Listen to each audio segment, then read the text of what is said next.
চলুন দেখি সবচেয়ে দুর্বল 10টি মুদ্রা কোনগুলো। প্রথম স্থানে রয়েছে ইরান। ইরানের মুদ্রার নাম রিয়াল। মার্কিন নিষেধাজ্ঞা ও রাজনৈতিক অস্থিরতার রিয়ালের অবস্থা ভয়াবহ।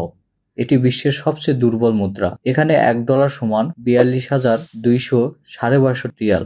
দ্বিতীয় স্থানে রয়েছে ভিয়েতনাম। কেন্দ্রীভূত অর্থনীতি থেকে বের হতে না পারায় ডংয়ের মান বছর বছর কমছে।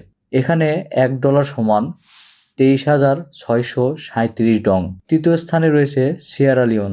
এর মুদ্রার নাম লিওনে।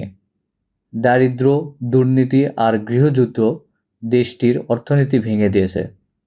এখানে $1 সমান 19,874 লিওনি। চতুর্থ স্থানে রয়েছে লাওস। লাওসের মুদ্রার নাম কিপ। ঐতিহাসিকভাবে দুর্বল হলেও কিপ ধীরে ধীরে কিছুটা উন্নতির পথে। এখানে $1 সমান 19,132 কিপ। পঞ্চম স্থানে রয়েছে ইন্দোনেশিয়া। ইন্দোনেশিয়ার মুদ্রার নাম রুপিয়া। বাণিজ্য ঘাটতি আর বৈদেশিক মুদ্রা কমে যাওয়ায় রুপিয়ার মান স্থবির হয়ে আছে। এখানে $1 সমান 15,000 রুপাইয়া। ষষ্ঠ স্থানে রয়েছে উজবেকিস্তান। এর মুদ্রার নাম সোম।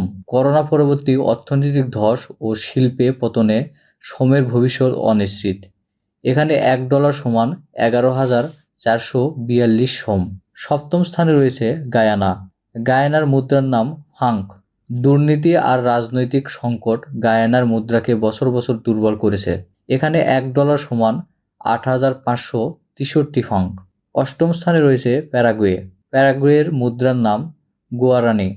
উচ্চ মূল্যস্ফীতি ও বেকারত্ব গুয়ারানিকে টেনে নিচে নামিয়েছে। এখানে $1 সমান 7,243 গুয়ারানি। নবম স্থানে রয়েছে উগান্ডা। উগান্ডার মুদ্রার নাম শিলিং। এখানে $1 সমান 3,670 শিলিং। দশম স্থানে রয়েছে ইরাক। ইরাকের মুদ্রার নাম দিনার। দীর্ঘদিনের রাজনৈতিক অস্থিরতা আর তীব্র মূল্যস্ফীতি দিনারের মান ধসিয়ে দিয়েছে। এখানে $1 সমান 1,309 দিনার। এই দেশগুলোতে রাজনৈতিক স্থিতিশীলতা ও সুশাসন না ফিরলে ডলারের বিপরীতে মুদ্রার মান বাড়বে না।